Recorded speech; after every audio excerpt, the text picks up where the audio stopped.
Mama bandeko mbote pe boye malamu na Canal Presse ya mkola lelo tozabongo mardi 10 août 2021 nazana sema ko ba ke boza ebele liboso ba etanya na bino ekepo na ko Olanda biso toza en direct sur TNT, en direct en clair, en direct sur Facebook et YouTube depuis Kinshasa, capitale ya République démocratique du Congo.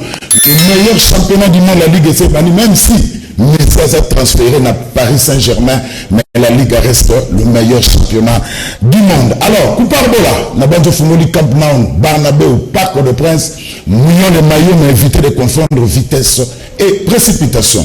Mike Amonka na réalisation, Couparbola Zali, Namoni Joël Pembele, Namoni Miamavinga, Pati Sumbu, Gédéon Kouyi, sous la coordination, Yagim Poutou, le grand maestro, le sélectionneur Didier Deschamps. Merci, na Laurent Fabrice Balsoni, au début, na ba message, batata, ba maman bandeko, c'est bel et bien parti pour le direct. Ndela Nobaka, vous avez télécommande, vous avez parce que les choses sérieuses ont bel et bien commencé, mais encore, vous avez la chaîne de sous-souté parce qu'ailleurs, il n'y a absolument rien. Deux sujets, ndeko dominer l'émission à l'élo, il y a des beaux que la rivière Kassai, que Maï est comme rouge, bah Missi, Bazako Koufa, Nandenga, Kosabanate, qu'est-ce qui s'est passé? Tout solo dans l'émission à l'élo. Le cardinal Ambongo, à l'Imbisi, na batu nyonso, oyo bakene ko attaquer l'église catholique, na ba oyo ba finga ki alobi nzambe à l'Imbisi bango, cardinal Ambongo à l'Imbisi na ye. Tout solo na émission à l'élo. Merci Pédoye Imalamu, na le meilleur championnat du monde, sans oublier, je suis toujours habillé en Bichilix mode. Makama Nicolé Langwana. 4 invités. Alain Bolodjoa, Mbotendeko. Mbotendeko Ngai, Mbote Nabalandi, en tout cas, merci pour l'opportunité. La PCP Mbote Nabako-débatteur Nanga Mkwale. Merci Cédric Boudiantou pour la première fois le meilleur championnat du monde. Un baraba joueur, bien surtout. Mais il faut éviter de confondre de vitesse et précipitation. C'est que Cédric, c'est un très bon joueur, un bon latéral gauche. Alors ça va monter côté Wana. Mbotendeko. Mbotendeko Zulu. Secrétaire national en charge de la communication à AVC. Non. Na Miko Cité. Non, Miko Simakasi. Ah, ils ont mis C'était à cadre dans la partie Autre Vision du Congo. AVC. Il y a Didier Boudi. Il y a Maître Didier Boudimbo, na petit mbote wa Kolanda Bisso. Na petit mbote pe na secrétaire général Maître Boba et puis na cadre réunion sommet puisque tous ça allié à UDPS permettre na voter bien sûr. Na coordonnateur il y a FPAU coordonnateur intérim Maître Magloire Kasongo. Na petit mbote na ba co-débatteur réunion sommet surtout na ndekonanga à droite Médard Kankolongo, très fier de les retrouver ici. Ah, président à Congo en avant. Médard Kankolongo. Très bien de Kozulu, merci na championnat Oyo. Le meilleur championnat du monde.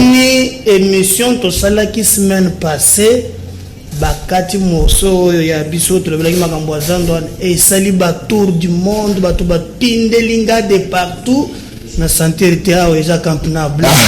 Merci le meilleur championnat du monde, mais attention à la division inférieure. Tu as zéro ato de d'ici balo de ndaraté.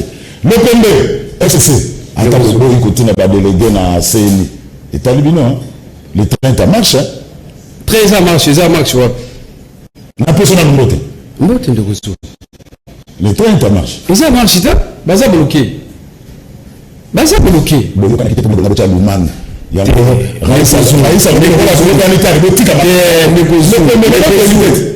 Raïssi, Azaona qui n'a pas maranaï. N'est-ce pas? À décider na Sima. Si tu es amis, ça la moussa na on bani. Tout ça pour bakino, bah on est basa bloqué, n'est-ce pas? Basa bloqué parce que on peut accepter. N'importe quoi la moga au baba tamali basa belé, n'est-ce pas? Candidat la moga va trouver sur la boyo. Pourquoi il ne peut pas se retirer de Gozo? Non, non, non. on a la gamme c'est tuer la signe. Ah, Denis Kadima. Il faut que c'est pas élégance. Ma babo. Et compatible moi on a dit ça pour se C'est majoritaire, majoritaire nous. Majoritaire bon on a la type. On a une tout. Continuité ba vous avez pas la type. Ba qui pas confusion le type na type. Le pembe. Opposition passé. T'es là passé. Tout ma médaille. Mais là c'est une médaille. Médaille qui m'a médaille. Il a qui médaille. Des fois comment on a qui m'a. Million on a ça.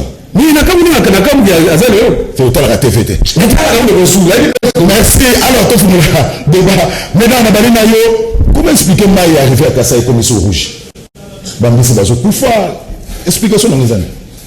Ndeko, faut que l'on conseil ndeko Zulu a pesio. Opposition bino boko sala ba veste na cravate. Biso to sala ngo bongo te. Oyo yo soye na tonde ko bandiko quoi. Okubino boyo keite. Et pour je la affirmation, tu continues à comprendre le lengenini. Moi je suis habitué à un débat démocratique. Pour dire que le Congo gagne, ce qui nous unit est plus fort que ce qui nous divise. Yo motoki mana kingakati na mone koto oye matama ça va. Mais le plus important pour moi na lelo ndeko nangai Zulu. Avant de commencer à Kassai permettre na loba likambo moko pour se trouver dans débat ya ba oh c'est dia on a kosa na kolebela ngo le susute inazo senga batala likambo ya ba soda to pe ba policier ba matisa bango ba grade mutu moko azalaki na grade ya C azalaki lieutenant amata comme capitaine ça fait bambu lebele bazo continuer ko foutre le kola lieutenant alors que ça mbati pété capitaine ba ebisinga boy soki asali mbeba sur place bako sambise lokola capitaine mais asia mata ba continue kozo musolo kaka lokola ya bapeto ezalaki ya se na kotuna mutuna ezake mbongo ne bimaka bakataka yango parce que je pense que na listing bako futa peut-être lokola lieutenant mboko yimoyi déjà généralisé soki bokota la likambwana kota ba soda en tout cas ba elaki ngaku ba moninga na bina koloba yango botala bato mati ba grade mais beaucoup futaka bango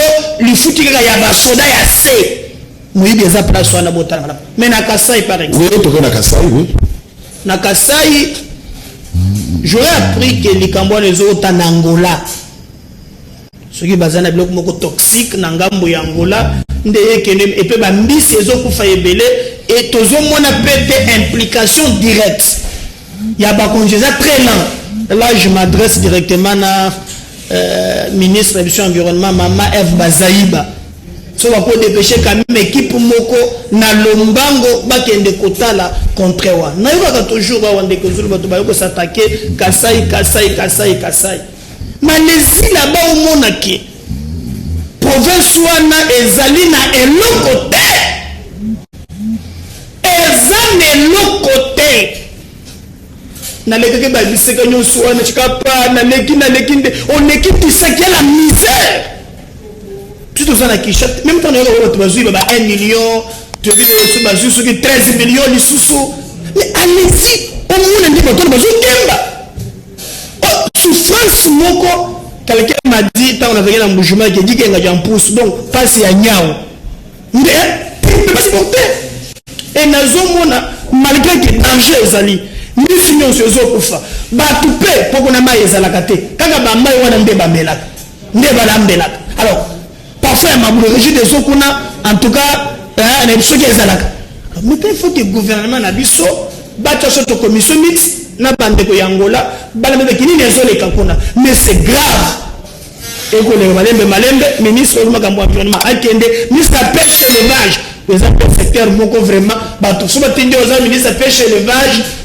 c'est que va saboter yo dans un pays comme le nôtre il y a des blocs en formol on peut penser que non batia misolo na ngambo wana balandela mais c'est grave et pour le grand Kassai il est grand temps que ça la mona ça l'équipe plaidoyer moko wana hôpital de la Moya na la kisaki na batando ike nazana yesengo que conseil principal mo ka jeta bisinga que bazakuna maintenant là bazoli ko tonga hôpital wana de la Moya et selenga moi soulagement moki c'est dit bien tout mais arrivé à Kassai comme rouge bambi ça vraiment kufa une intervention urgente du gouvernement s'impose en effet une intervention urgente du gouvernement ezo s'imposer c'est un secret pour personne que province Wana et la province Olelo toujours compté en gros, si pas parmi les dernières, je peux dire la dernière, ou encore dans une zone Wana Mobimba Kasai, et Tikali Nasima, bazo vivre en misère moko la plus noire, bazo zanga nyonso, toujours mon aléo na Kasai que moutako teka parti à toiture naïe pour aller vivre pendant quelques jours, et puis à Kende Kuku faso ki wapi,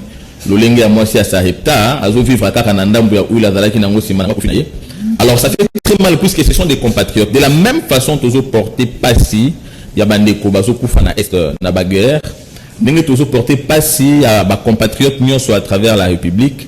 Je crois que la situation wana na Kasai est la situation moko de trop au regard ya on a évoqué awa souffrance wana, mais bazo vivre na mai wana ba sokola kayango, ba mela kayango, nyonso ya bango za mai wana. Mais la substance toxique, mon koboye, bien origine nangote, je suis communicateur d'un parti politique, je ne veux pas spéculer. Oui. Je pense plutôt que il faut appeler une intervention urgente à l'autorité. Ce qui n'est pas comédar quand Colombo, à outi Koloba, à qui le kwana ezo utana Angola, et que ce serait par exemple par une certaine difficulté à collaboration, à coopération entre Bisson et Angola. Je pense que je vais interpeller les ministres des Affaires étrangères à s'impliquer dans le dossier, mais également puisque c'est l'environnement qui est menacé. Ministre à environnement, je pense que c'est maman F. Bazaïba. Oui, elle est aussi interpellée d'ailleurs en tant que maman. Donc, il y a d'abord gouvernement, il y a Warrior, c'est le gouvernement, il y a Union sacrée. La sacralité de ces gouvernements devrait nécessairement consacrer celle aussi de la vie humaine. La vie humaine étant sacrée, le gouvernement est interpellé. Il y a urgence parce que les Kassaïens ont besoin de vivre comme tous les restes de Congolais. Alors, nous ils ont un problème de la parti politique, ils ont un problème de la vie de la population congolaise. Alors, intervention de Wario, ils ont s'imposer pour Maï, y arriver à Kassai, comme Rouge, Bambi, c'est comme Koufa. C'est très dangereux. Merci, mais de connaître sur le NACP. Il y a une opposition.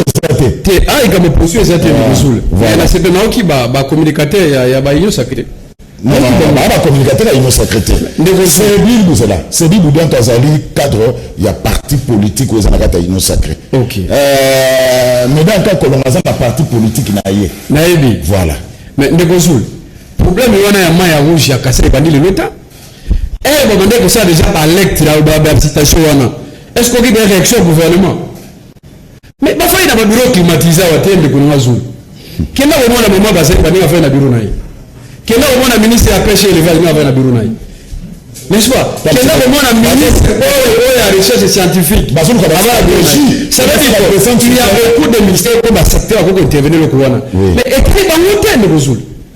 Écrit dans le thème. N'est-ce pas? Bon, on a pas aussi que c'est quoi? Quand c'est quoi le bureau, il y a aucun jardin, il y a premier ministre, il y a célébrer, il y a fêter comme là. 100 jours au gouvernement. Mais 100 jours on va fêter, oui, que nous célébrer comme Malonga, mais qu'on a dans notre temps, on a danger, on va à ma casse. C'est le montre même négligence, il y a gouvernement au Ndekouzoul. Je ne sais pas pourquoi on va voir Wario. Wario par rapport à Yamini Ndekouzoul. Parce que Emmanuel est déjà. Premier ministre de l'équipe Maïwana. Mais qu'est-ce qui empêche à vous dépêcher déjà équipement sur place? Bon, parce que cette ligne, est-ce que c'est la toxication? Est-ce que c'est la situation en Angola ou pas de Gouzou? C'est ça la négligence. Et lorsque les raisons de la ONU, Kassai, et là, on m'a donné ça, Kassai, et pour faire Zazouka. Mais oui, effectivement. Parce que si tu veux Kassai, et pour Zazouka, parce qu'ils ont ce qu'on appelle ça, et conscience, n'est-ce pas? Il y a ma Kassai, vraiment. Parce que regardez les Gouzou. Tout à l'heure, il y a des centralisations. La décentralisation, elle pense que non, chaque leader n'a quoi une Gouzou. Doit avoir les risques nécessairement. Attends, pas comment? Mais quand on a Kassai, tous les ballons à Kassai, ils sont dans la richesse à de Bouzou. Mais quand on a mis tout cas, parce qu'on a un mot de gauche à droite. N'est-ce pas? Mais n'a pas qu'on a beaucoup de Bouzou. Parce qu'on n'a pas la maison de Bouzou. Aujourd'hui, qu'on est là, sous-développement à Kassai, ils ont non seulement celui à gouvernement congolais, mais le gouvernement conseil, mais c'est que même la ressortissant à quoi on a. N'est-ce pas? Mais ça est responsable de Bouzou. Et là, c'est normal. Na Kassai, quand on a 50, il faut la 100 fois. Qu'on est à Malonga Zate. N'est-ce pas? Même si on conseille Kassai, on voilà pour développer Kassai, n'a projet, il y a un balai en bon de Gouzou. Et ça passe mine. Donc là, déjà, je sais même pas si le gouvernement a ça pour la population, n'est-ce pas? Ambition n'a pas vision d'abord les ailleurs. Et là, on sait la pour le peuple congolais. Sur le temps de ça l'intervention, on a la même discussion. Non, mais on problème sur quoi? Tu vois, ma déclaration, on a équipe on a championnat. Et là, championnat, c'est qu'il est vraiment continué à battre. Mais là, si on a Le gouvernement fait travailler déjà en amont, déjà des alertes déjà bliées. Il continue d'équipe n'est-ce pas? Le niveau à Kassai, il y a le gouvernement provincial. Soit c'est par rapport à Kinshasa, que Kinshasa va s'intéresser dans le côté. C'est ça qui est le ressources. Merci. Alors, allez de l'Ochoa, quand on a le dit que Madame outil Angola, mais oui, jamais outil Angola, modèle et nini, tenant tous à une explication claire. Bon, en tout cas, je suis mal placé. J'ai coupé sa réponse à ma question. Mais tout ça pour analyser oui. Il y a fait. Oui. Dans la charpente institutionnelle, il y a l'État. Tous allez le président de la République, gouvernement, le ministre, tous allez au niveau de la province, tous allez la division. Au moins, ceux qui, au UNET ministère de l'Environnement, ils ont la représentation dans toutes les provinces. Et puis, ils ont la représentation dans point focaux au niveau de la territoire. Tout ce qui touche à l'environnement, il y a un échantillon, il y a l'analyse à partir de ça. Il y a un degré de toxicité et puis même pour l'origine et conséquences en principe, avant que Nebonabi soit payé cette information, l'État devait en être informé. Parce qu'il y a une organisation à Makassi, il y a un moment qui justifiera budget à dépenses. Au moins, il y a un budget, il y a l'État de à 60%. Bon, l'État de justifier le salaire pour moi. Mais il lui fallu qu'il y ait une information pour que tout ait un débat. Alors qu'en réalité, l'information devait venir du gouvernement. Ce qui va s'arrêter à moté, il a essayé que le gouvernement est défaillant. Et là, on se souvient que le bar est allé, il y a un colongo à l'Eli à l'Opi, effectivement, il a un peu de chaque jour. Mouto a tamboula na Congo té, a Bokaïsa parce qu'à Moni, Babongisi Pelende, Babongisi Abeno ya les kaka. Les réalités à Congo, les grands défis, au monde a absolument aussi ligarato gangaka, ils allaient par rapport à la province. La responsabilité n'incombe pas à Félix Tshisekedi, parce qu'il y a une situation de retard depuis les Belges. Voilà. L'État congolais a notamment avec une déformation déjà le départ.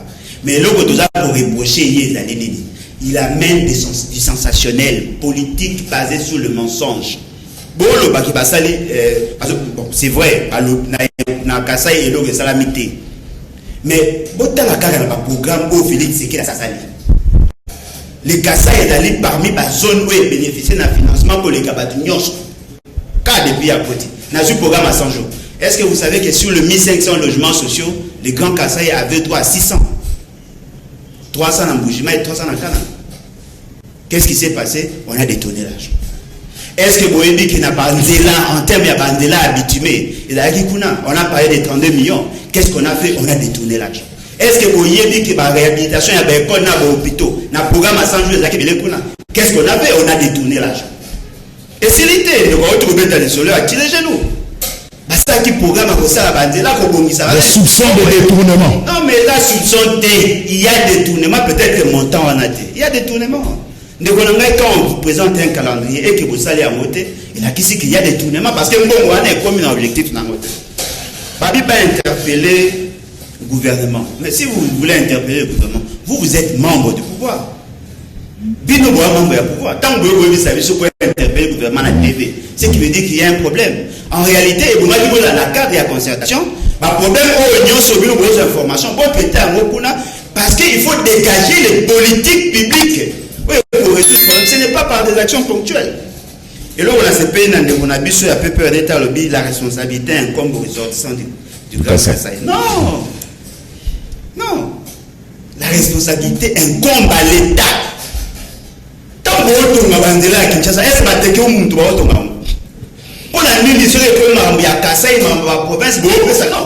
L'État a une responsabilité, une seule responsabilité pour foutre un impôt, pour battre la Babylone, l'État a une poste. Après, on a un bon mot parce que rétrocession, il y a ma province, c'est qui retenu à la source 40%. Et ça a raté. Tout l'argent de l'État, il allait concentrer dans le pouvoir. Donc, on a beau comprendre que M. Félix, c'est qu'il a beau conduire, il a beau pouvoir sur le gouvernement. Pour comprendre que ça est le côté. Bon, me poser cette question. Ceux qui n'ont qu'à Kassai, rien n'est fait. Dans Grand Équateur, rien n'est fait. Dans Grand Katanga, rien n'est fait. On a orientale, rien ne fait. Ce qu'on dit, les positifs. Maya Kassai comme rouge. Quelle est la solution maintenant? Ceux qui ont un gouvernement sérieux, qu'est-ce qu'on devait faire? Tant que vous avez déjà information, le coup a posé d'abord dans l'échantillon, dans le PC, dans le résultat à l'analyse. Et pour moi, qui va procéder dans le forage. Ceux qui va faire qui forage, la population a le moins de dépendance dans la rivière, a pas de consommer ma forage pour qu'il va pour fâter. Moi, je veux M. Zarazani, pour dire M. Bozo, écoute, dans d'autres dans les lots, mais créer cancer. 30 ans, 40 ans. Beaucoup moins de formation, parce qu'il y a une substance et le côté dans merci. qui va pouvoir l'inutilité d'un pouvoir mal acquis. Merci. C'est lui bientôt. Tu as les tâches techniques. Je crois que Ndekobolo Djwako Lobaka Ndengwana n'a surpris parce que Aza faire partir, il y a aigri, n'est-ce pas, de la République, ceux qui pensent que eux pouvaient faire mieux et qui pensent d'ailleurs qu'on a des leçons à obtenir d'eux. Et pourtant, le commun de mortels le sait, qu'aucune leçon ne peut venir d'eux, puisque dès le début, ils nous ont montré qu'ils étaient déjà partis pour nous jeter le pays en pâture. Pourquoi?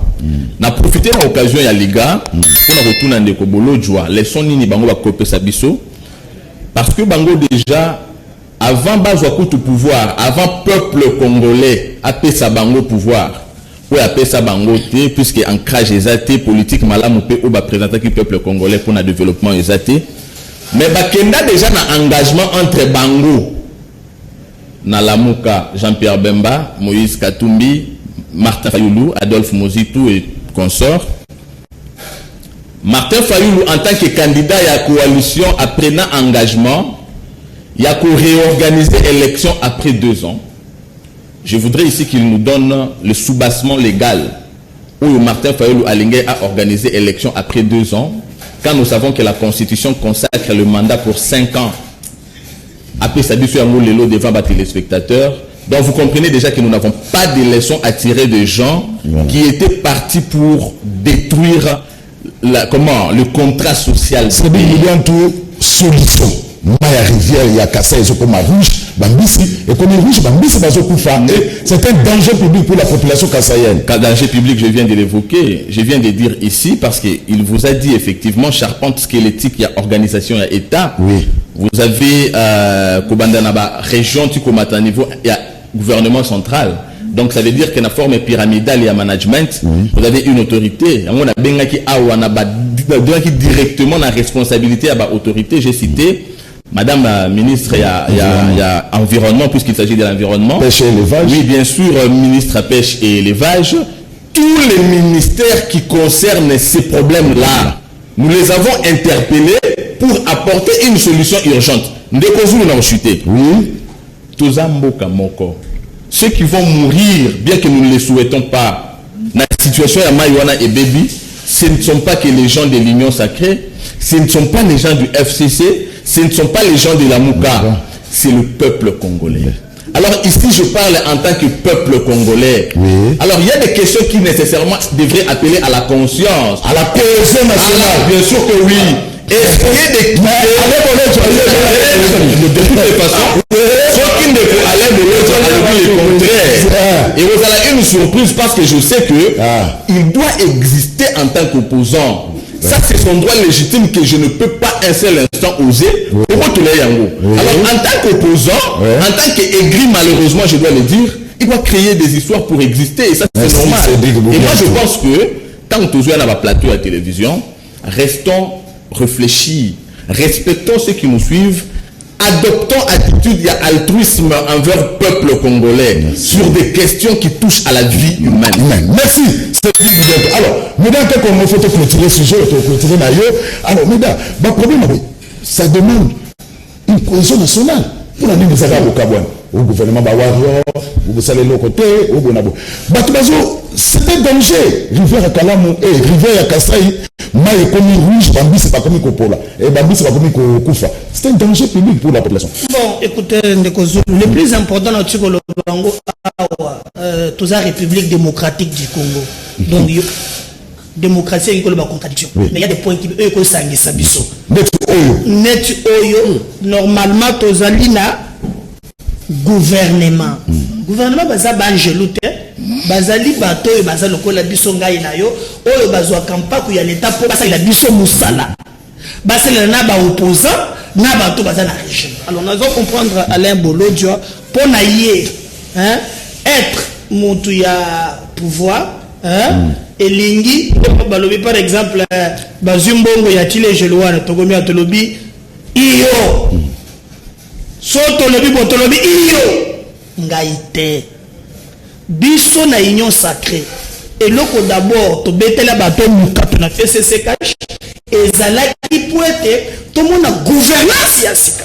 Et là je les interpelle et tout ça c'est la tourne parce qu'on a le devoir ya cause résultat. Mais quand on lui pose à l'opposition à maître c'est un juriste il y a opposition de Geza Pasengala and Boloji il y a une tendance de décentralisation ça cause leader moko ya kasa tonganda ko pa na bango kolanda monsieur za mawa opposition ya monde nguluté yo décentralisation le leader ya kasa tonganda ko pa na bango autour décentralisation tout le monde leader moko kasa atonga moko pa na bango eza bongo te na utuko décentralisation dans la cadre balobi ezali mode moko ya organisation gestion par laquelle l'état ko transférer parti moko ya pouvoir na ba responsabilité voilà exactement que non pour yo kaza olotaka ça na avoir une mission comme le champ de bataille na bino tant de définition peut-être décentralisation ya libongo tende ko na ngai ce qui nous intéresse aujourd'hui au moins c'est pas difficile hein il a dit à Zosenga justice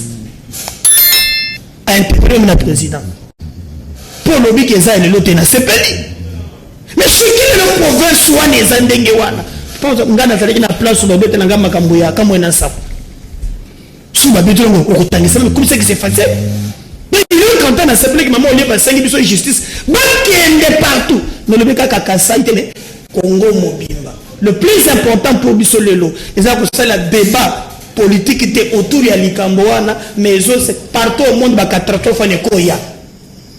Donc, par exemple, le but qui est non, qui n'a pas commis rouge. C'est pas quelque chose où il y a banda qui est malembe, botamité. Et ça, on va dire spontanément, il va mourir.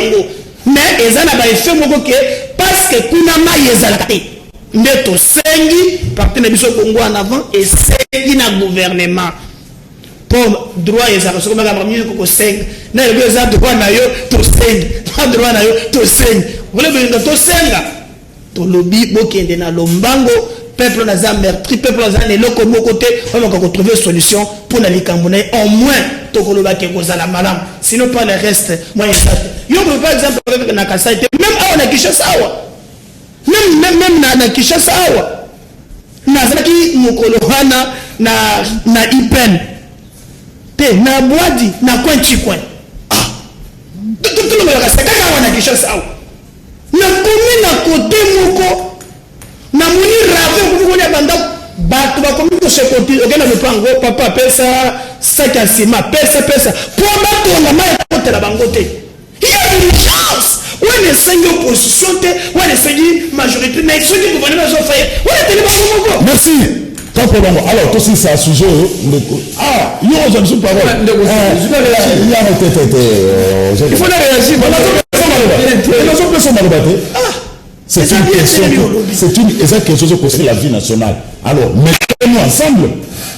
Pour Maïa Rivière, il y a Kassel, ils ont amené les alagis. On a compté tout du doigt. Parce que c'est la vie, la population. Ils ont dépendre de le pelle. Mais dans la nuit de Gorabisson, les dards, Maramati Koloba tout à l'heure.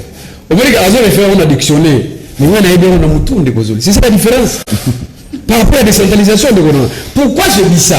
Parce que nous avons le pouvoir. Nous avons le pouvoir central, nous avons le pouvoir provincial.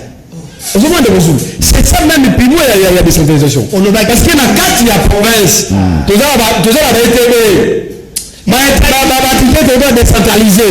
N'est-ce pas? Nous avons la commune, la mairie, le secteur, la chefferie. Ce sont les intérêts. N'est-ce pas? Et l'entité n'a pas un pouvoir propre à Bango. Par rapport au Mobé Kwamoka, à Pesque Bango, mais ce que nous avons dit pourquoi de Gouzou, c'est parce que je répète encore de Gouzou. Nous avons au-delà de tout ce qu'on peut avoir de divergence sur le plateau, mais chacun il est originaire de la province, n'est-ce pas? Lorsqu'on vote au Kasaï, il y a l'inconscience, il y a Bakate, Bangomoko. Parce qu'au moins, les amis, mais arrivé à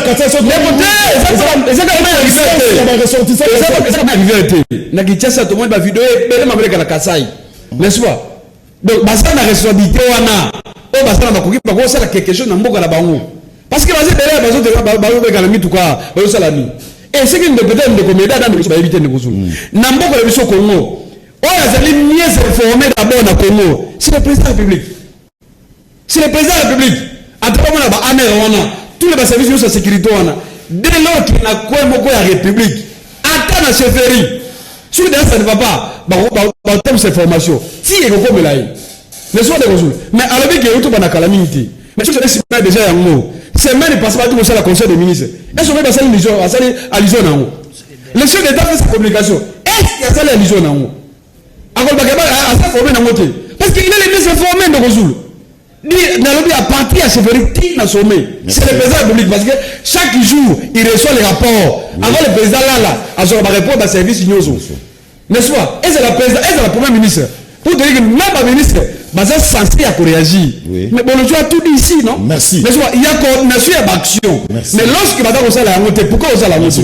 Parce que les populations couvrent. Merci. Mais comme après, il faut tout décaisser autant. Merci. Pour la Ossala d'intervention. Merci. Et pourtant, c'est le moment. Merci. Toi, sur ce sujet, on a Alain Bolodjoa. Alain Bolodjoa, on a tellement aigru. Bon, le mot. Bon, le mot on a écrit mutal boso à lobango on a yokali boso d'ara mobutu à s'adresser à la bataille des presse. Donc moi je ne suis pas écrit et loko est livré de on a besoin de boya ko pousser raisonnement na au-delà c'est que lui aza ko mona misu ndeko nangai tout à la sérieux, tout à vraiment sérieux. Est-ce que vous savez que tango basalaki monsieur Félix Sekela kotaki sika na programme na 100 jours Achaki 19 millions et de poussières de dollars pour ça dessert en eau potable. Parce que le fait où tozako do balelo, ils allaient tant monsieur allaient faire mort naturel ou bien ils allaient tuer la pollution n'a pas pays voisin de quoi lobby. Ce qui veut dire que les services de l'État étaient défaillants. Voyez-vous? Mais local l'information ils allaient y moutailler nangote. L'information a circulé bien avant, yenda a suscité débat. Voyez-vous? Mais si l'État n'a pas cette information et qu'il y a Zanayango, ce qui va en cadre de concertation à niveau Nabango, il devait déposer une note d'information pour que va réfléchir ensemble et va apporter des solutions. Ce qui a les capacités parce qu'il y a un vide. Vide des alliés de Konangaï. De Konabiso, il y a accident vasco-cardiaire, je crois, à lobby. AVC. Accident vasco-cardiaire. AVC, c'est dit nous devons tenir le banni. Bon, ok. Non, mais vous attendez, Nassisat. AVC, c'est un parti politique. Il y a Didier Boudimbo. Tu veux citer, tu veux la sujet. Alors, tu as une leçon à couper sa bangote. Et là, vous avez l'erreur, les alliés. Ceux qui disent que tu as une leçon à couper sa binoté et que Bino est incompétent. Tout ça, on rappelle les questions. Tout ça, on a rappelé déjà. On rappelle les questions. Les spectateurs balandés. On rappelle les questions. Répondre à la question. Comment tu as le bagage? On a le problème est que nous parlons de la gouvernance, pas de la solidarité. Nous parlons de la gouvernance. Si nous poser problème, il y a qu'est-ce que l'État fait par rapport à la situation. Il y a des problèmes à solidarité, il y a des problèmes à gouvernance. Qui doit prendre les décisions? Vous partez sur le Sangani Bissognos. On va résoudre ces problèmes-là? Non. Il y a des problèmes à gouvernance. Ceux qui sont allés dans le ministère de l'Environnement, il faut ça à quelque chose. Il faut que le ministre de la Finance ait décaissé Mbongo. Il faut que le ministre de l'ITPA ait intervenir. Il faut que le ministre de l'Énergie ait Zala. Ce qui veut dire que devant ces réalités-là, les seuls responsables, ils allaient battre la gouvernance. Le coup, la balinga a conseil été, donc ça va manquer à conseil morosico. Ayoka quand même. Ils allaient que les maladresses, il y a gouvernance na bango, les a justifié et le coup ça manakasai. Il me recoute à l'objet na kasai na mboka nyoso. Et est-ce que vous voyez que M. Félix c'est qu'il y a un programme d'urgence naïe à 774 000 $ pour nous produire ici. Congo, il y a 100 millions de personnes. Au 774 000 $ produire ici dans le sud Kivu. Et ça est-ce que vous voyez que M. Félix c'est qu'il y a un FPI après si batunaï à cabinet bazu ba camion ba militaire kosombala bandembi pour nous kobunda contre la faim. Où en sommes-nous? Soso po tamaki a comme un âge à maturation batubalia ils a bossé à 45 à 60 jours. Boyoki sango M. Félix c'est qu'il a sali ferme kuna na kasai pour que ba longola batati la voler en poukou ba on le tamaki. Merci. A salité pourquoi? Parce qu'il a eu ça la preuve il y a incompétence. Merci.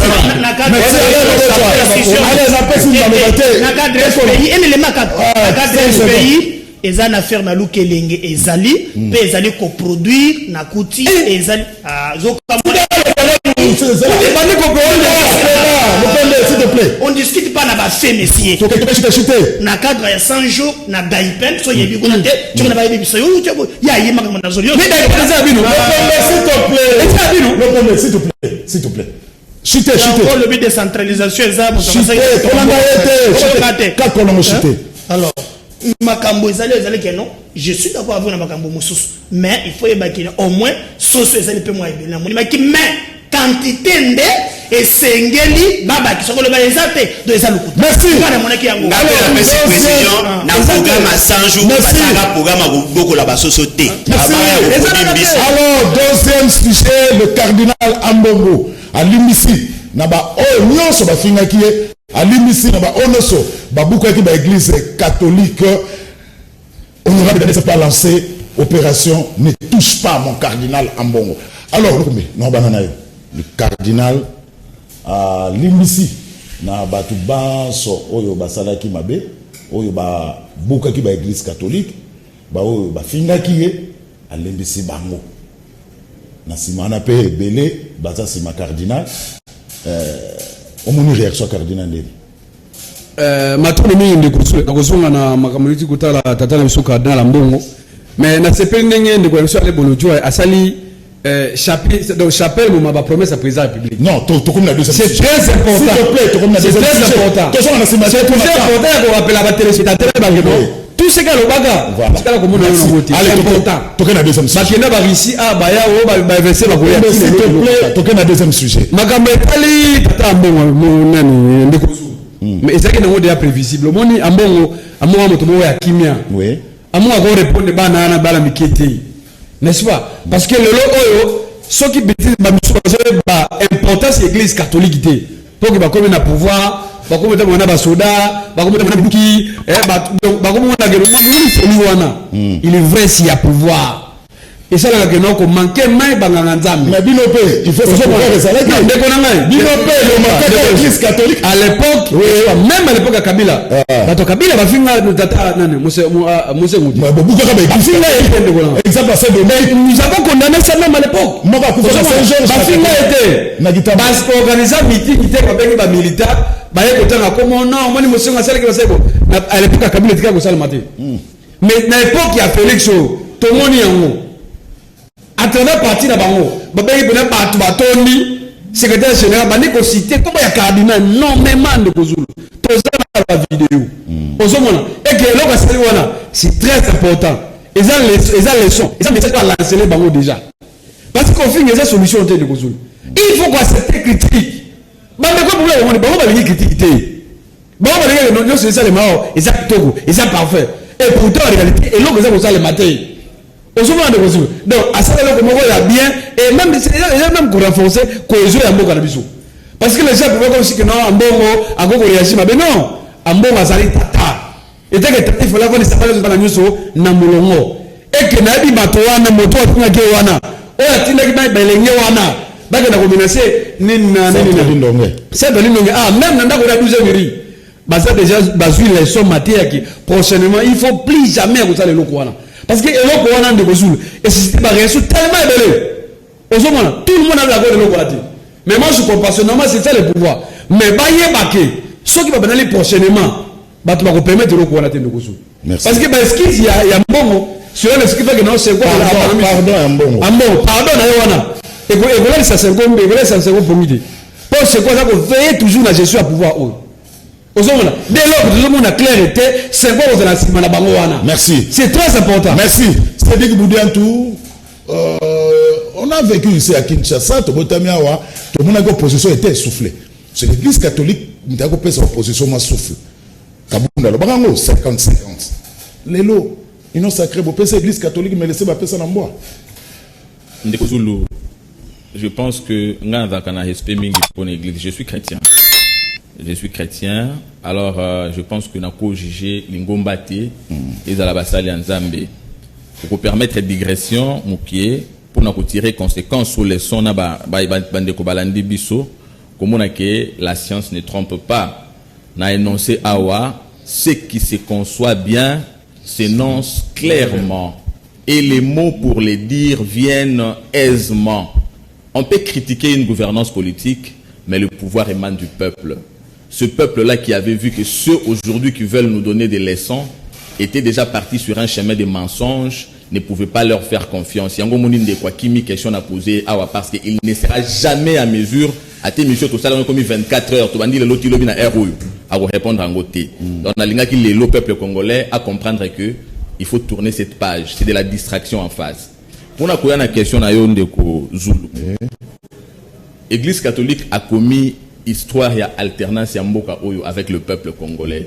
Alors je pense que toko bo sanangote parce que eloko eza têtu loko la histoire eza té, ça nous rattrape toujours. Oyo cardinal Ambongo asali waneza motema ya ki mwana na Nzambe aza mosali na Nzambe. C'est un homme de Dieu. Quand un homme de Dieu est frustré, puisque nous ne voyons pas Dieu, nous le voyons au travers ses serviteurs. Tout le monde a Nzambe, tout le monde a Bango. Donc il y a pour Nabi Soaza le représentant Nzambe. Or Nzambe c'est le pardon. Il a pardonné effectivement, il fait preuve d'être.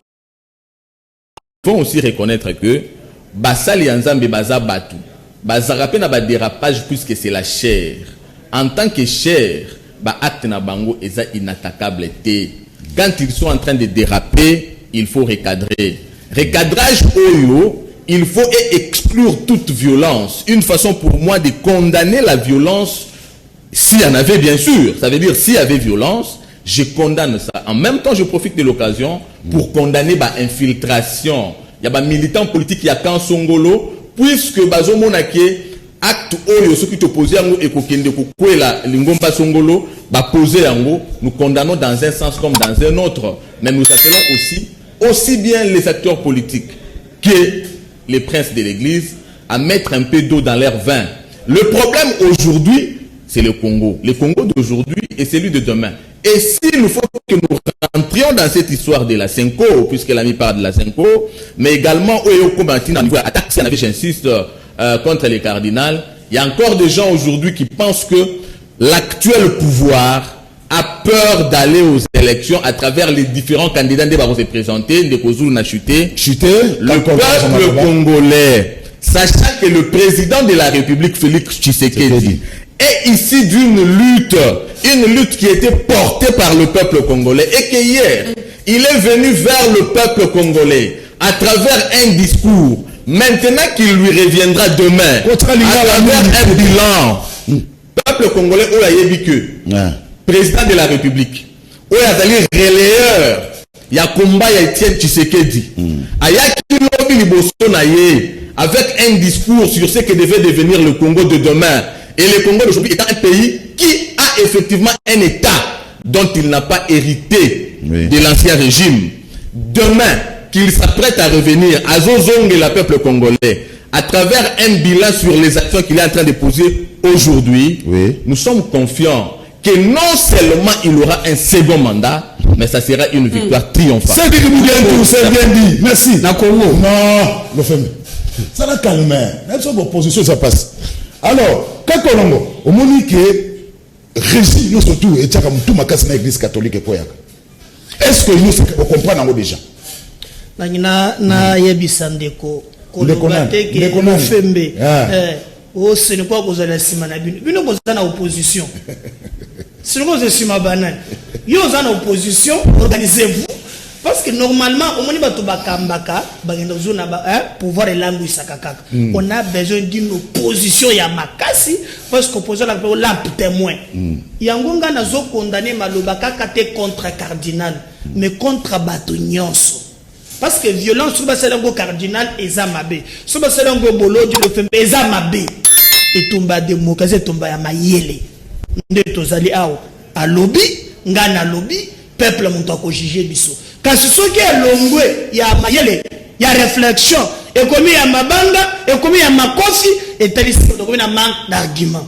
Donc je condamne ici dès le premier jour parti na biso to condamna kike to koki ko lingate ba kende na ndako ya tata cardinal ba beta ni mabanga et d'ailleurs ba tuwe bakate guerre civile ou bien violence c'est toujours na ba propos non contrôlés ya ba leader d'opinion. C'est pourquoi nous devons contrôler Malobana Biso et ça na ba réunion et na ba entendre que tout ça ba leader d'opinion. Malobana Biso yo ko pelisa moto na moto. Nous devons contrôler Malobato zolo bana na bato. Kasi na ko loba likambo moko ndeko zulu. Elobi teke po tata cardinal azali nganga nzambe akoloba bako contenir yete azali commettre ba opinion publique. Moi, je suis catholique, Maman Maria, Wakome Bolia, et Maman Marie. On te contredire. Chemin de la cour, tokotika. Mais quand les chrétiens, par exemple, cet exemple, Molaki Signonso, il y a une école catholique, et c'est bien ensemble la kakana, et que les catholiques. Alors qu'il y a dit que, Momo na bafuta gabalaki siwana, et Zambonga banjumi ya catholique te. Et les mbongo ya ba contribuable congolais. Na ngoloba alléluia même te. Ngoloba te tata cardinal wana te. Donc il y a des propos qui peuvent contredire yé. Parce que l'on a té évangile te à émettre ba opinion publique. Il faut y bana. Mais comment les contredire pas na ba insulte? Parce que insulte est la arme ya ba faible. Insulte est la arme ya ba to bazangi ba argument. Je vais regretter mingi des fois na kotaka na ba chaîne na biso YouTube. Lisez même na canal Kinao. Ce que dans la diaspora moko peso et finga kalokola ya Congo. Okumuna tata moko l'autre vraiment na mandef na veste na cravate. Azo finga. Donc à l'argumenté. Moi na ko soutenir politique ba injurté.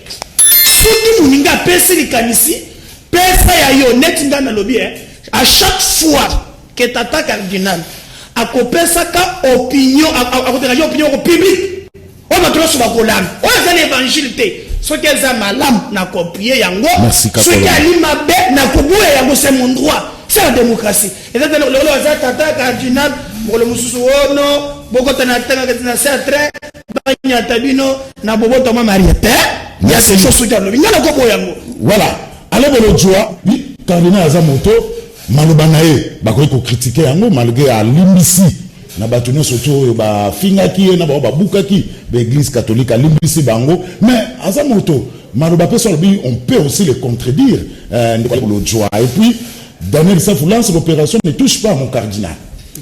Oui, je crois que question na banda kinaye.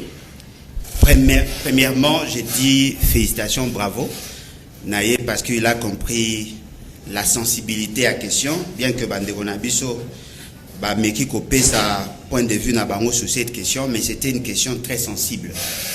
Au moins, il y a la confusion. Cardinal Limbisi Batouté pour critiquer.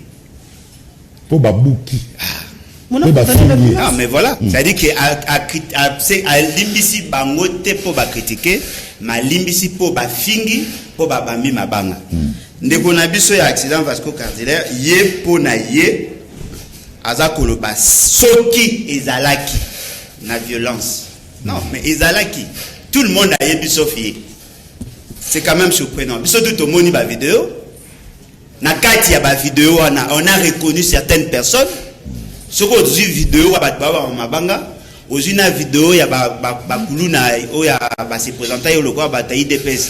O ba menasaka batu ya la muka na côté azando okomona be image bilongi mususu kokana eza en kachona. C'est-à-dire qu'on sait comment identifier ces gens et tout est parti na ba propos trop bien malsain. Il y a M. Kabouya ou Azako Lakisana. Donc, Azako pèse sa image, il y a un délinquant. Ndekolangai, et l'autre, il a dit que, effectivement, papa cardinal n'est pas Dieu. Akoyuko lobali kambo, batupe bakoyuko boya. Ndekoka kolonga lobi ango, avec le respect, il y a droit d'ailleurs. Parce que lui aussi n'est pas obligé de croire dans ma bataille de pèse baolo. Azapé n'a droit à koboya. Mais question au bino booloba, oh ye baba mil ma bangezali. Il y a une question à Kadima. Il y a un dossier à Kadima. Nandenga lobaki na matanga musengo. Ce n'était pas l'endroit. Non, mais qui doit demander à l'église de choisir les lieux et le moment à vous prêcher? Qui? Est-ce que l'invitation va pas ça, il va l'invitation va dire que non, venez, on va parler de tel sujet, va changer? Non. À Ebisibino clairement, le lenge à malamu, yakolela, moué oyo, et d'aller pour ça la makambo ya bundela qui pendant des années. Et ces combats-là a profité à l'île de Pesse. Au moins, l'île de Pesse, il y a une culture et ingratitude. Bateau, l'ingratitude, moi, liboso, et pendant penza liboso na bateau. Est-ce que vous voyez que quand on tient ce qu'il dit, Azaka Mouta MNC, à part le mois que MNC Kalonge, vous voyez ce qu'il a dit contre Molopoué. Aïko Mana Mobutu, vous voyez ce qu'il a dit contre Mobutu. Baïko signé ma 13 parlementaires, bah créer des pèses. Vous savez ce qu'il a dit contre tous ces gens. Mossa en tout cas à Bango. Ce qui veut dire que le long de Tozaliboé, oui, que le cardinal a donné son point de vue. Oui. Et puis le mot va sembler qu'on négligé. Pourquoi a-t-il pris la parole? Parce qu'il y a eu corruption. Il y a eu corruption. La preuve. Ceux qui n'ont pas emprunté ma terme à papa Mosengo, inconscient. Bon, il y a député, il y a comment on appelle? Député Moya Metibo dans l'Assemblée nationale, il a dit. C'est-à-dire que ce sont des inconscients. Nous sommes en face d'une question sensible et c'est à tout développer intelligent. Le col a été payé, ça peut être musclé. Au moins, il bango, en sifflant sinon rien. Le quoi à ceux qui baquent dans le monde et à débat merci Alebolo. Mais l'autre monde a merci Alebolo Joa. Pour toi a Bible non conclu wana. Pour toi a Bible. Il faut qu'il ait pardon à pasteur. Bateau ba Bible. Moi ba jeune belé ko mona ba ko mama boma. Ba oye parce que ma boma ba mo exact. Merci. Aussi ba muto baza consacré. So on a spirituellement préparé tes mitali. Merci. Bon message. Bonjour Liga, que certains pasteurs se taisent car ils ont coalisé avec Joseph Kabila sans lutter pour la démocratie et ils s'alignent à la manne cotérique sans honte. C'est Alfred. Ndeko tout Maître Cédric. Maître Cédric. Boudien tout. Voilà, Maître Cédric, pour nous rendre le jugement à la cour d'appel, et ça n'a duré, pour la cour d'appel à Gombe, le jugement est 3 mois. État de droit, et ça va pitrer sur Mutalobi. Ndeko Zulu, yebisa ndeko ya PPRD, yeyo, na simbi. Ndeko Kadima, poniye na 6/8, à koleka kaka, et c'est na église catholique, yoka pe Sony, mais c'est toko na Cham. Mais malon d'appel à Ndengwana. Bonjour Liga, lobby bolobela ki pona ngobila oyo akomisa ba député provinciaux ba ministre na ye boye ba ke na stratégie wana jamais ba suppléant oyo ba kota na assemblée provinciale ya Kinshasa ba koki jamais kondima kozonga na chômage ojuja na lemba boye bisabolo joie akoki ko sala émission te sans critiquer Fati na union sacrée akima Kabila pona nini Augustin na Kingaboa ndeko Zulu yebisa ndeko Medan Kan Kolongo ayebisa ministre de la fonction publique Liaou pona nini azali kofuta ba directeur retraité à 2017 90 000 francs kasi o à 2010 21 000 francs ordonnance nyonso eza signé na Joseph Kabila ou état des droits. Félicitations à Kan Kolongo pour asala ka ba culte ya personnalité te à l'obelagande population toza ebele to ko voter ye misusu te. Bon, nous sommes na Selembao mais Kan Kolongo ozala député na Selembao te Kinshasa na funande ke zalangai ya ozana lukunga voilà funana ko tinda bango pana tinda bango pana ngapanga na kozala candidat na bomba kate ndeko Zulu na tango ya Joseph akotaki na bokonzi akotaki Kongo na nzela ezalaki te asalaki oyo akoki kosala bana Félix azwa pouvoir tuna médard après ça biso bilan merci bonjour les gars ce qui rivière comme rouge ya Kasai eza na cause moko baluka na cause et surtout batu na nanu ba chef coutumier ya kwa wana Arthur depuis limité mbote Canal Presse pona nini bato ino sacré ata mabe ya mboka pona bango malamu tokokuta na dans 2 ans ndeko zulu tunela biso Cédric Boudiantou alonga epa ya Dioni pona nini. Voilà, et monsieur Siri, Mike Amaka, tu peux ça Cédric 30 secondes, hein? Cédric 30 secondes pour maman, pour maman, parce que tu as déjà mis sur ma baie. 30 secondes. Pour conclure, conclusion. Na piste matondi mingi, na yon de Kozulu d'abord. Et puis na bako débatteur pour la qualité de l'émission, équipe technique. Bandeko balingi ba pona nini na longwa et pas un déco. Voilà, c'est un parcours politique. Oui. Le président Dieu Mindongala que j'ai salué, il reste un père pour moi. J'ai passé 10 ans dans l'école Naye. Et si aujourd'hui on peut parler politique et aussi être apprécié par certaines personnes, ceux qui n'ont lobby qui est azana lobo qu'on a katuanate, les colons c'est que c'est nangate, mais ma divergence d'opinion et ça là que tous ensemble été, nous restons tous na Congo, Congo est à na biso, bisognon sous la vision du président de la République, tout ça ba ennemité. Merci. 30 secondes. Na rejoint abona sisi. Ndewozu. Ou bien OK boloja ka kolon asisi. Ndewozu. 30 secondes hein. Omoni alobelo ko c'est important de robolotiwa. Omoni biso to kula tuzaki ba servant l'église catholique. Oui. Ezaki so boye na paroisse. Ba o ba ibaka bambuma ba mang o ba pom l'église catholique. So ko ibia ngolo ko tia ngokie na ngo autorisation ibaka obela libo. Donc ça veut dire quoi? Pardon ya mbongo wana ba yeba conséquence na ngo ekusala. Et non seulement ça, justice ndokolobi awa batu bakendaki ba ça ba identifiable. Justice na wapi? Les magistrats basés pour la banquette, malgré le pardon. Le pardon n'exclut pas les dommages. Il y a eu des dommages. Il faut pas réparer ça. Pourquoi on va voter? Pour la ressource, c'est des ressources. Oui. Au moins, les gars. Bango passe pour le bacchanal, tout comme l'état des droits. Mais ce qui se passe à l'IGF, c'est grave le ressources. C'est important de ressources. Moi, je suis juriste de ressources. Je suis avocat. Nous avons défensé à Mibeko et à loi. N'est-ce pas?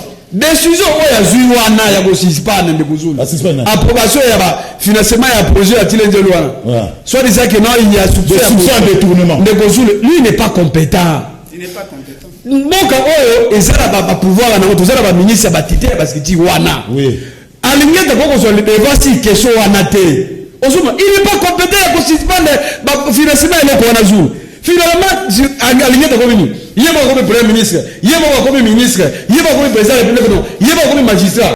Approbation. Si il passe de quelle enquête, magistrat a décidé, juge a décidé, mais assiste pas dans le monde de gauche. Merci. Allez, n'y a pas 30 secondes. N'est-ce pas? Merci. Conclusion. Et monsieur Sili. Na 30 secondes, on a conclure, heureusement que Bilo Bokobela Maboma est belé, pour na monaki, image de circuler au besoin kabis, Bokitana 24, Bokotana Begobi.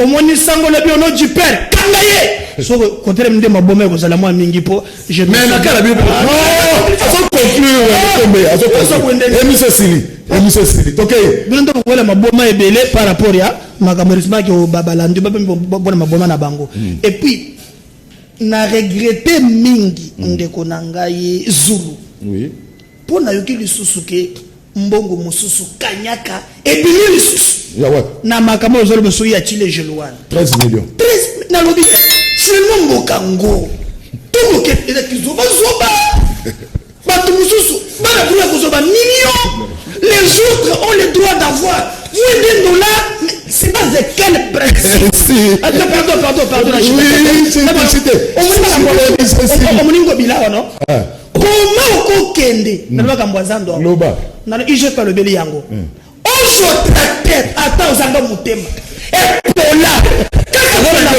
yango mbongo ngo sala nango nini mais pour conclure Molote m'a posé une question très importante na organisation sacrée tout le monde qui la fois passée le sénateur Modeste Bati Lukwebo abimaki na Jean-Pierre même na bato mususu a coordonnaki réunion ya union sacrée jusqu'aujourd'hui on attend que non peut-être turbulence politique moko ezali mais na yebi wanyo ya zana yango ndenge asalaki ke bazwa majorité ya union sacrée peut-être que a merci na suka 30 secondes na émission le pembe ndeko nangai opposition ça passe ndeko nangai eloko eza vrai gouvernance pesa passe oui 30 secondes vraiment tout ceci ceux qui bateau ya union dite sacré ba comprendre te ponanga na et bimaloko une association des malfaiteurs na point moko ba d'aller organiser ils ne savent pas donner des orientations ceux qui le lo ba réfléchir sur le cadre et la réflexion na bango lelo ils ne sont pas sérieux et puis le logo mususu to ngito lo ba boy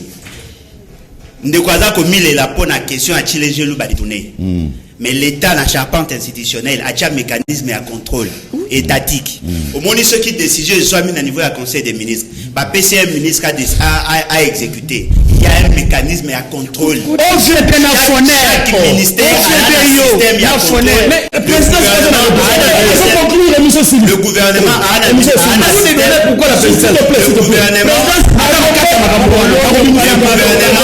un système à contrôle. Le Parlement qui valide le programme a un système à contrôle. Notre plus grand malheur, c'est d'avoir M. Félix Sekei à la tête du pays.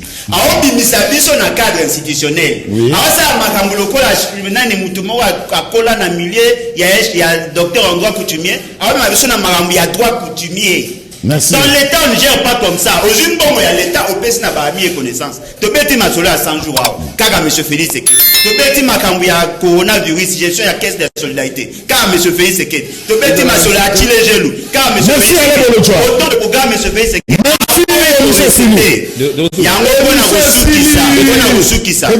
Peuple congolais, ceux qui ont l'ali, ou l'otindo, que Félix Sekei a président, la Mouka Sambila, ils ont mis le moment. Merci. Merci. Son PC des secondes, n'a pas PC. Devant les téléspectateurs, il y a Canal Presse. Voilà. Un plateau spécial à contradiction. Ndeko Bolo. C'est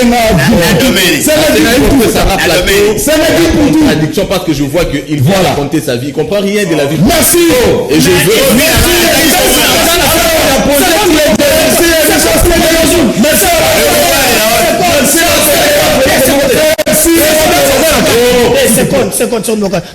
seconde moko namoni na makambo ya kolandela oyo namoni eteni akomina bobando reo bakoko to la cardinal mais tous on n'a pas enquête na bango na ba député mususu na mona kambo ko enquête à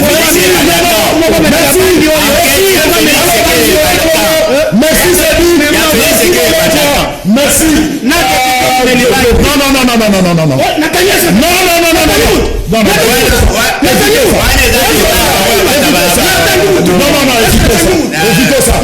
évitons des attaques personnelles. Analyse.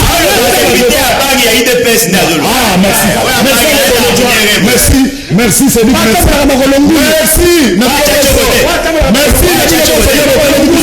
Merci, un clé d'œil, l'honorable Daniel Safou. Merci, beaucoup à